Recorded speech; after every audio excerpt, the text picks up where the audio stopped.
नमस्कार, मैं अजय। बुआनेखड़ा से भाजपा को बहुत बड़ा झटका लगा।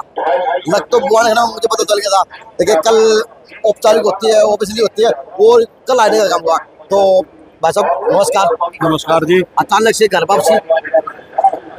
देखिए, अचानक से कई निर्णय लेने पड़ते हैं।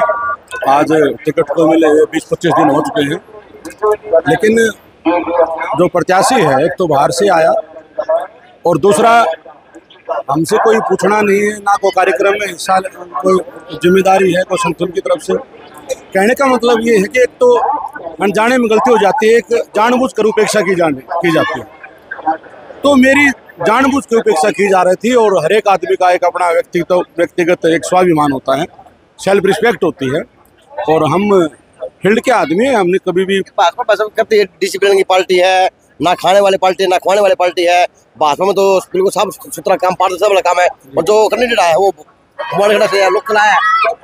देखिए, ये जो कैंडिडेट हैं, ये जेजेपी पार्टी में था पहले, और 3 दिन में उन्होंने क्या किया है, क्या सेटिंग की है, उसके हिसाब से आ गया। और उसके बाद मैं उनके साथ रहा, लेकिन उन्होंने मेरे से कोई ना कोई किसी प्रकार की जिम्मेदारी लगवाई, ना कोई ड्यूटी लगवाई किसी प्रकार की। और जो मुझे लगा कि हाँ, इन लोगों को मेरी जरूरत ही नहीं है, और जब जरूरत नहीं होती तो वहाँ रहना उस परिवार के अंदर, उस पार्टी के अंदर। किरण चौधरी बड़ा चला है प्रदेश का, वो अचानक से भाजपा में गई है, और आप जैसे कार्यकर्ता एमएलए दावेदार है, वो भाजपा छोड़ के कांग्रेस जाए हैं। तो लगता है कि उल्टी गंगा बह रही, या आपको बाबुल लग चुकी कि अब तो भाजपा आने नहीं, ऐसे हमें किसी प्रकार का पहले भी कोई लोभ लालच नहीं था, और आज भी कोई लोभ लालच नहीं है। हम समाज की सेवा करना चाहते हैं राजनीतिक रूप से, और राजनीति के माध्यम से समाज की सेवा करना कोई बुरी बात नहीं है। तो जो भारतीय जनता पार्टी के अंदर मान सम्मान और वो कदर जब नहीं रही, तो हमने जो बड़ी राष्ट्रीय पार्टी है कांग्रेस को चुना है। भाई दीपेंद्र सिंह जी से हमारी मुलाकात हुई है, माननीय भूपेंद्र सिंह हुड्डा जी से हमारी बात हुई है, और माननीय दीपेंद्र सिंह हुड्डा जी के नेतृत्व में हमने कांग्रेस सरकार को पार्टी को ज्वाइन किया। आपको यहाँ पे आने कांग्रेस में आने से कांग्रेस पार्टी को कितना फायदा होगा, और भाजपा को क्या नुकसान उठाना पड़ सकता है आपका पार्टी छोड़ दीजिए? देखिए, ये नुकसान फायदे वाली बात तो आगे की है। हम जमीन से जुड़े कार्यकर्ता हैं, हजारों कार्यकर्ता साथी हमारे व्यक्तिगत रूप से हमारे निजी जानकार हैं, और मेरे कार्यकर्ता अब भाई प्रदीप नरवाल के लिए दिल से खुल के मदद करेंगे, और उससे जो प्रदीप जी को बहुत बेनिफिट होगा, और हम इस सीट को निश्चित रूप से जीतने का काम करेंगे, हमें आशा है। जिस प्रकार से आप पार्टी के अंदर आए हैं, और जो कांग्रेस वो पार्टी थे वो नाराज भी चल रहे थे, चाहे वो जी की बात है, चाहे राम इसकी रेतरे की बात है, वो नाराज जाना है, और आप पार्टी में आए हैं। तो एक आरोप लग रहा कि बाहरी कैंडिडेट है। देखिए, मैं आपको ये कहना चाहता हूँ, टिकट लाना और देना पार्टी का काम है, कैंडिडेट का काम है। ये साथी टिकट लाया है अपने स्तर पे, पार्टी से, पार्टी हाईकमान ने इनको मौका दिया है, तो ये उनका विषय, इस बारे में ज्यादा वो बता पाएंगे, मैं नहीं कहना चाहूँगा। लेकिन इतना कहता हूँ कि बड़ा मजबूत कैंडिडेट है। हल्के तो आप रहेंगे 5 साल, तो आरोप ये लग रहा है कैंडिडेट भारी है, आपको हल्के में रहना ही है। आपकी बनेगी। अजय नायक जी, आपका मुंह घी शक्कर, हल्के में हम रहे 5 साल, प्रदीप नरवाल रहेगा, हम भी रहेंगे, और हम मिलकर के हल्के की जनता की सेवा करने का काम करेंगे। मतलब आप कहने से कितना प्रदीप नरवाल की वोटों में बढ़ोतरी हो गया? देखिए, मैं अपने मुंह से क्या कहूँ, निश्चित रूप से आप हजारों बच्चों वोट, निश्चित रूप से पार्टी को लाभ मिलेगा। हम अपने कार्यकर्ता साथियों के साथ में, भाइयों के साथ में उसे निवेदन करेंगे, आपके चैनल के माध्यम से भी, कि जीएनसी न्यूज के श्रोताओं से भी निवेदन करेंगे कि भाई प्रदीप नरवाल जी का बुआनेखड़ा हल्का में उनको मजबूती प्रदान करें, उनको मदद करें। काम करने वाला साथी है, एक छोटी सी उम्र के अंदर बड़ी राष्ट्रीय पार्टी के राष्ट्रीय सचिव तक पहुंचना, ये उसके कद को आंकता है, उसकी मेहनत को दर्शाता है। तो निश्चित रूप से भावी नेता है, और उसके हमें मदद करनी चाहिए। आप एक बड़ा चला एमएलए दावेदार थे, और आज किसी के नीचे रह के काम करना पड़ेगा, साथ चलना पड़ेगा। राजनीति में कोई ऊपर नीचे नहीं होता, राजनीति के अंदर जो काम करना है वो कम कर रहे हैं, इसमें नीचे ऊपर वाली कोई बात ही नहीं है। किसके नीचे करना है, हमने सब हम साथी बराबर काम करेंगे। दावेदार है, आज अचानक से प्रदीप नरवाल के साथ में मिलकर काम करेंगे, ये बोझना काम करो। अब एक चेहरा है, हजारों वोटों की 40-45 आपके वोट आए थे। जी जी, हमने पार्टी ज्वाइन की है, हम पार्टी के लिए काम कर रहे हैं, और उस पार्टी के अंदर यदि प्रदीप नरवाल जी इस पार्टी के प्रत्याशी हैं, तो हम पार्टी के प्रत्याशी के तौर पर उसके भाई का मदद कर रहे हैं और आगे भी करते रहेंगे, कोई ऐसी कोई दिक्कत नहीं। तो बस पार्टी में तो ज्वाइन करने का मतलब कोई शर्त में आया जाया है या फिर कोई बिना शर्त के बिना लाख लाख रुपए के आया है? अरे नहीं, ऐसी कोई शर्त नहीं है। हमारा सिर्फ ये मानना है कि मान सम्मान की लड़ाई है, और जो मान सम्मान की लड़ाई के अंदर जो हमारी अनदेखी की गई है, तो उसकी वजह से हमने भारतीय जनता पार्टी छोड़ी। और कांग्रेस पार्टी ने, जो हमारे मुखिया हैं भूपेंद्र सिंह हुड्डा जी ने, आदरणीय दीपेंद्र हुड्डा जी ने जो हमें विश्वास भरोसा दिलाया कि आपके मान सम्मान में किसी प्रकार की कमी नहीं रहने दी जाएगी। प्रदीप नरवाल जी हमारे राष्ट्रीय सचिव हैं पार्टी के, तो निश्चित रूप से हमें यहाँ बेहतरीन मान सम्मान मिलेगा, मुझे भरोसा है। मुझे एक सवाल चाहिए आपसे कि जिस प्रकार से जाटों गाँव में जाए तो एक बढ़ोतरी दिख रही है। ये जाट समाज हुड्डा को नेता मान रहे हैं, लेकिन अच्छी समाज है ना, वो अभी तक प्रदीप नरवाल के ऊपर विश्वास नहीं जता पाया। वहाँ पे अगर बात करो तो आज आपकी रेवाड़ी खड़ा की बात करो, की बात करो, तो वहाँ पे कहीं जाला कहीं ना कहीं आप कपूर वाल्मीकि टक्कर में है, और आप बताया जाला क्या मानते हैं? नहीं, प्रदीप नरवाल जी जो हल्के के चौमन गांव है, वो ढाणिया है, उन सभी भी मजबूत है। और जो जात पात की आप बात कर रहे हैं, कांग्रेस पार्टी और हमारा प्रत्याशी को जात पात के बारे में कोई काम नहीं। आप यूटर्न ना घुमाओ, हम एडवोकेट अच्छे हैं, बड़े कांग्रेस पार्टी 36 बिरादरी की पार्टी है, और कांग्रेस पार्टी के प्रत्याशी प्रदीप नरवाल जी को हर बिरादरी का, हर समाज का, हर धर्म संप्रदाय का, सबका वोट बड़ी मजबूती से मिल रहा है और उनको आशीर्वाद मिल रहा है। आज आपने रेवाड़ी खैरा में कार्यक्रम देखा होगा, आज आपने रेवाड़ी खैरा के अंदर डोर टू डोर देखा होगा, आज आपने सहगाम के अंदर देखा होगा, और आप तिगराना के अंदर देखना, चांग के अंदर देखना, कितने भव्य प्रोग्राम भाई प्रदीप नरवाल जी के हो रहे हैं। तो आम जन जो भारतीय जनता पार्टी की जो नीतियाँ थी उनसे नाखुश होकर के आज एक अच्छे चेहरे आया है, इसको आगे बढ़ाना चाहती है ताकि इस हल्के के अंदर और ज्यादा चहुमुखी लोगों की आवाज है, लोगों की आवाज ये बनी हुई कि कछुआ और खरगोश वाली दौड़ चल रही इस हल्के के अंदर, चुनाव के अंदर। क्या मानते हैं, ये खरगोश कछुआ लड़ाई बताई जा रही, दो दौड़ बताई जा रही, अब इसमें अप डाउन की वाली बात देखी जा रही। देखिए, जो लोग मन उठाना एक अच्छा वक्ता भी है, अच्छा नेता भी है। जी देखिए, जो लोग कह रहे हैं या आप कह रहे हैं, मुझे इस बात से कोई सरोकार नहीं है, लेकिन हम ये कहते हैं कि प्रदीप नरवाल जी बड़ी मेहनत के साथ में, प्रत्येक कार्यकर्ता बड़ी मेहनत के साथ में काम कर रहा है, और उससे कहीं ज्यादा आम जन का आशीर्वाद प्रदीप नरवाल जी को मिल रहा है। और ये हमें भरोसा है पूरा कि बवानी खेड़ा हल्के की जनता है, प्रदीप नरवाल जी को विजय बना करके विधानसभा में भेजने का काम करेगी।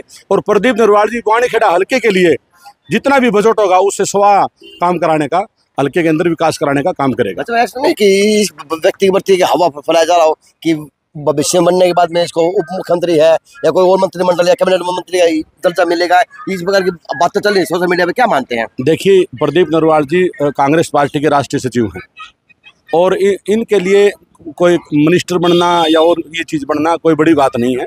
एक लोकतांत्रिक प्रणाली के अंदर एक संगठन का भी बहुत महत्व होता है, और संगठन में जो व्यक्ति इतनी मजबूत स्तर पे हो, जो लोग, ये मैं ये कहता हूँ कि जो यूपी जैसे प्रदेश के जो प्रभारी हैं, जहाँ पे टिकटों का आमदन भी किया जाता है, सारी जिम्मेदारियाँ प्रदीप नरवाल जी के ऊपर हैं। तो इस चीज़ के लिए वो कैबिनेट मिनिस्टर होना या ना होना, या डिप्टी सीएम होना या ना होना, ये पार्टी का काम है, पार्टी निर्णय लेगी इस बारे में क्या करना है। हाँ, हमें ये आशा है कि प्रदीप नरवाल जी भविष्य में बहुत आगे बढ़ेंगे। ठीक है भाई साहब, जिस प्रकार से आज की अगर बात करो तो आपकी बात करो, आप सुलझ व्यक्तित्व है, तो अचानक से आपने बात पर छोड़ दी, तो इसका भी रीजन तो कोई बड़ा रहा होगा, और अचानक से कांग्रेस ज्वाइन कर दी, इसका भी कोई? बिल्कुल, मैंने आपको बताया, तो 4 तारीख को टिकट मिली थी, और 4 तारीख के बाद में मेरे से इन्होंने कोई संपर्क नहीं किया। 13 दिन बाद में ये 2 मिनट के लिए मेरे से संपर्क किया इन्होंने, औपचारिकता की, और वो भी तब किया जब मेरे गांव के लोगों ने कहा कि भी तो उससे तो मिल, उसको साथ क्यों नहीं रखता। और उसके बाद में आज से लेकर के कोई मेरे से संपर्क नहीं रहा किसी प्रकार का, ना कोई मेरे चुनाव के अंदर जिम्मेदारी लगाई, ना कोई मेरे से मदद मांगी गई। और मैं तो देखो समर्पित सिपाही हूँ, जिस पार्टी में रहा हूँ मैंने वहाँ कभी गद्दारी नहीं की, और जब मैं वहाँ रह करके यदि मेरे से मेरी कोई मदद नहीं ली जा रही थी, तो मैं वहाँ उस पार्टी में रह करके इसको नुकसान नहीं करना चाहता था, इसलिए मैंने अपनी पार्टी छोड़ी। नहीं कि आपकी जरूरत थी या थी नहीं भाजपा पार्टी को आपकी? फिलहाल देखो, भारतीय जनता पार्टी को हो ना हो, लेकिन प्रत्याशी को जरूरत नहीं थी। अहम आया उसके अंदर, घमंड आया है, और 1-2 साथी उसके हैं, उसको बरगला रहे हैं, और निश्चित रूप से इस चीज़ का उनको नुकसान लगता नहीं कि जिस प्रकार से उस पार्टी के नेता की वजह से बहुत बड़ा भाजपा पार्टी को नुकसान कांग्रेस के अंदर आई है। तो देखिए, मैं अपने मुख से अपनी प्रशंसा करूँ अजय जी, मुझे बिल्कुल शोभा नहीं देता। ये हल्के की जनता जानती है कि मनमोहन जो बुटाना है उसका लोगों के साथ क्या जुड़ाव है, क्या उसके सामाजिक ताना बाना है, क्या उनका पारिवारिक रिश्ते हैं, तो मैं ये अपने मुंह से कुछ नहीं कह पाऊंगा। मैं ये जरूर कहता हूं कि हज़ारों युवा साथी, हज़ारों परिवार हमारे व्यक्तिगत रूप से, हमारे सामाजिक जीवन में, राजनीतिक जीवन में भी हमारी हिस्सेदारी है और हम एक दूसरे के साथ जुड़ के रहते हैं। और जो मुझसे जुड़े साथी है, निश्चित रूप से प्रदीप नरवाल जी को मदद करेगा। अच्छे समाज के अंदर आपकी एक भागीदारी रहती है, राजनीति हो तो सामाजिक हो, तो आज मानसिक कितना तो कद बढ़ेगा प्रदीप नरवाल का, और क्या आप कद बढ़ाने के लिए प्रयास करने का काम करेंगे, क्योंकि दिन रात आपको तो एक करनी पड़ेगी। देखिए, मैं जी तोड़ मेहनत कर रहा हूँ, मैं, मेरे साथी, मेरी टीम प्रदीप नरवाल जी के लिए, कांग्रेस पार्टी के लिए, और हम में जितना दम है हम उतना प्रयास करेंगे कि भाई प्रदीप नरवाल जी के लिए हम ज़्यादा से ज़्यादा योगदान दे सकें। कह सकते हैं प्रदीप नरवाल और मनमोहन बुटाना 1 से 1+2 नहीं हुआ, 11 मिलकर काम करने का। बिल्कुल ये बात कह सकते हैं कि हमें, देखो, इंसान को इंसान का सहारा होता है, और जब दो युवा क्यों हज़ारों युवा हमारे साथ में हैं, पता नहीं 11 नहीं, पता नहीं 1100 हो जाएंगे, और सभी साथी कंधे से कंधा मिला करके प्रदीप नरवाल जी को जिताने का उसका सहयोग कर रहे हैं। जिस प्रकार से कहा कि आपने आपकी अंदर की महसूस की भाजपा के अंदर, तो आज जिस प्रकार से खुली सांस ले रहे हैं, कांग्रेस ले रहे हैं, तो लग सकते हैं कि आज आज़ाद हुआ है मनमोहन बुटाना या फिर कोई देखिए, मैं आज़ादी की ऐसा कोई विषय नहीं था, हमें, हमारा विषय था मान सम्मान का। और देखो, हर एक व्यक्ति की सेल्फ रिस्पेक्ट होती है। अब वो मेरी कोई ड्यूटी मदद नहीं ले रहे मेरे को, तो वहाँ पे मैं फ्री रहने वाला बंदा तो हूँ नहीं, तो इसका खामियाजा भुगतना पड़ेगा भाजपा को। वहाँ भी मैं आज़ाद था और यहाँ भी आज़ाद हूँ, ऐसी कोई बात नहीं है। तो इसका खामियाजा भुगतना पड़ेगा भाजपा को, निश्चित रूप से भुगतना पड़ेगा, बिल्कुल भुगतेगी इस बात पे। इस प्रकार से आज कंपनी में साथ है, बहुत ज़्यादा भुगतना पड़ेगा। ये हल्के की जनता है, ये आप उनसे पूछना कि मनमोहन बुटाना के आने से क्या फर्क पड़ा है। क्या फर्क पड़ा जी, मतलब आज जिस प्रकार से दोनों साथ में है, तो लोगों ने क्या रिस्पॉन्स दिया, आपको दिया क्या, प्रदीप नरवाल को आपके थ्रू मिलने का काम? देखिए, ये हमारा सामूहिक एक मिशन है, जो चुनाव है, और सभी लोगों का हमें सामूहिक आशीर्वाद मिला है। हमारे जो साथी थे, जो घर बैठे थे, जो इस बात से भी मायूस थे कि मनमोहन बुटाना को अवसर नहीं मिला, कोई बात नहीं, हमने उस बात से भी संतोष कर लिया, तभी पार्टी टिकट तो एक को देती है। लेकिन टिकट मिलने के बाद भी यदि कोई प्रत्याशी हमारी मदद नहीं लेना चाहता हो, हमारा कोई रिस्पेक्ट नहीं करता हो, तो उस दृष्टि में जो हमसे व्यक्तिगत रूप से जुड़े हुए कार्यकर्ता साथी थे, आज उनमें जोश आया है और वो प्रदीप नरवाल के नारे लगा रहे हैं और कांग्रेस पार्टी को भवानीखेड़ा हल्के से जिताने के लिए योगदान दे रहे हैं। जिस प्रकार से आपकी टीम भाजपा के अंदर साथ आपको जिस टाइम ज्वाइन की थी, उस टाइम आपके साथ में टीम ने ज्वाइन किया था। जी जी। तो आज वो भाजपा छोड़ के आपकी टीम भी आई है, आपका बिल्कुल नहीं, सारे साथ है, अकेले क्यों है, मेरी टीम है, जो सैकड़ों साथी हम गए थे, जो मोजीजान लोग गए थे, सरपंच हैं, जिला पार्षद हैं, वो सभी आए हुए हैं। आपने देखा नहीं, प्रोग्राम के अंदर शामिल थे। भवानीखेड़ा से आपने भाजपा को खोखला कर दिया अंदर से, देखिए एंड वक्त पे।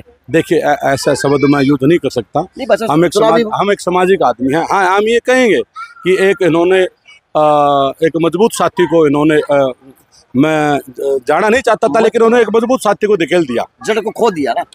बिल्कुल, ये आप कह सकते हैं इस बात को, मैं क्या कहूँ, मैं अपनी बड़ाई मेरे मुंह से मैं नहीं कर पाऊंगा। अच्छा जी, तो आज कह सकते हैं कि खुली सांस ले रहे हैं, और नहीं, पहले भी खुली थी, आज भी खुली है। हमने कभी गुलामी के अंदर जीवन व्यतीत नहीं किया, हम तो वकील हैं पेशे से, हम तो आम जन को, लोगों को न्याय दिलवाते हैं, और हमें गुलाम कौन कर लेगा, बिल्कुल नहीं।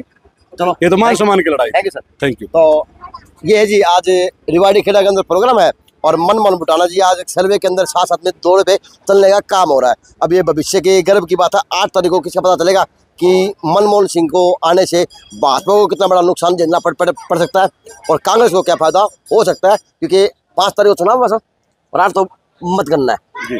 तो जी, अब देखते हैं आने से जाने से अब किसको क्या फायदा होने वाला। लेकिन ये है कि बड़े बड़े चेहरे भाजपा छोड़ के अब कांग्रेस के दामन थामने देखे जा सकते हैं। JNC न्यूज़ से अजय नायक, दीपांशु शर्मा की खास रिपोर्ट रिवाड़ीखेड़ा से।